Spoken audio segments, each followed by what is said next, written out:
আয়েশা খাতুনকে নিয়ে কী একটা পরিকল্পনা করছে তার ছেলে এবং ছেলের বউ, সেটা সে পরিপূর্ণভাবে বুঝতে পারছে, কিন্তু কী নিয়ে পরামর্শ করছে তা ধরা যাচ্ছে না। আয়েশা খাতুনের নাতি, ওর নাম রুদ্র, তাকে ডেকে আয়েশা খাতুন বললেন, আচ্ছা রুদ্র, আমাকে নিয়ে তোর বাবা মা কী বলে? রুদ্র বলল, কই, তেমন কিছু তো বলে না। কিন্তু আয়েশা খাতুনের মনের ভেতর খচখচ করতে থাকে, কিছু একটা চলছে যেটা তার ব্রেনের মধ্যে এসে পড়ছে। কারণ কেউ যখন কারো নামে কোনো কিছু বলে, অবচেতন মনে তা কিন্তু সে টের পায়। আয়েশা খাতুন কিছু বললেন না। ছেলে যখন অফিসে চলে গেল, ছেলের বউকে তিনি বললেন, বৌমা, অনেক দিন হচ্ছে কফি খাই না, আমাকে একটু কফি করে দিবে?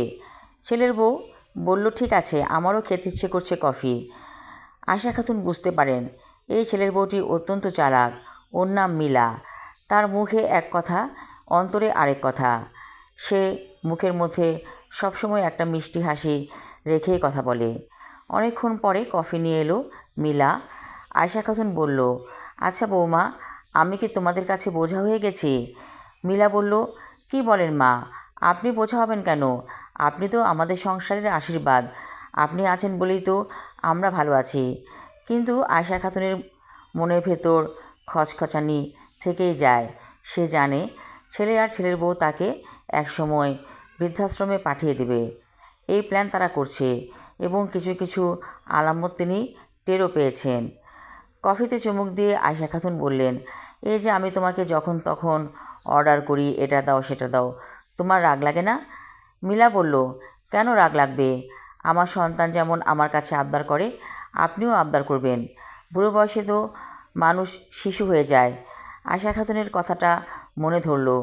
বলল, বৌমা, তাহলে আমাকে বৃদ্ধাশ্রমে পাঠিয়ে দিবে না তো? মিলা বলল, ছি মা, আপনি কি বলেন? আমরা দুজনেই অফিসে চলে যাই। আমাদের ছেলে রুদ্রকে আপনি দেখে রাখেন, এটা কি কম নয়? আপনাকে যদি আমরা বৃদ্ধাশ্রমে পাঠিয়ে দেই, তাহলে রুদ্রর কি হবে? এমন সময় রুদ্র সেখানে এলো।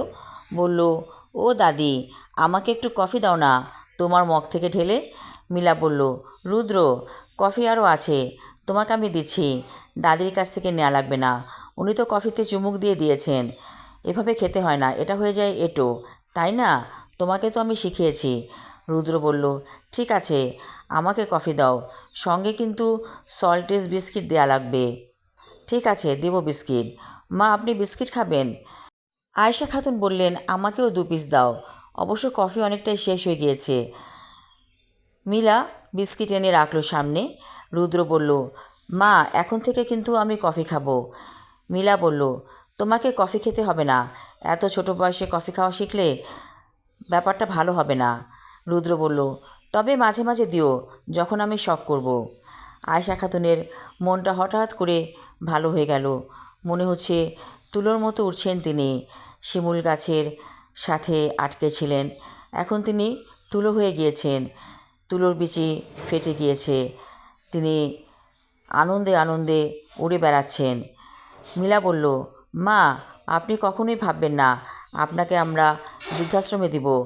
আপনি আমাদের সাথে থাকবেন যতদিন রুদ্র বড় না হবে।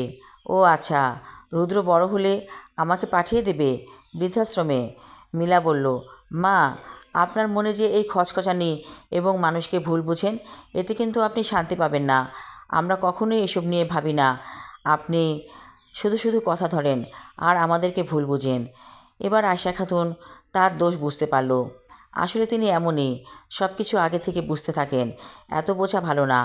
আয়েশা খাতুন বললেন, বৌমা, জীবনে অনেক ঠকেছি তো, তাই মানুষকে বিশ্বাস করতে পারি না। কেন, ছেলের বউ কি আপনার মেয়ে না? আমাকে মেয়ের মতো ভাববেন, তাহলেই আপনি আমাকে বিশ্বাস করবেন। আয়েশা খাতুন বললেন, তুমি তো আমার মেয়ে, আর যারা আছে তারা তো আমার খোঁজই নেয় না। আমি আমার লেখা ছোট গল্প পুনরায় জীবন পর্ব 1 পড়লাম। পরবর্তী অংশ থাকবে আগামী পর্বে। ধন্যবাদ।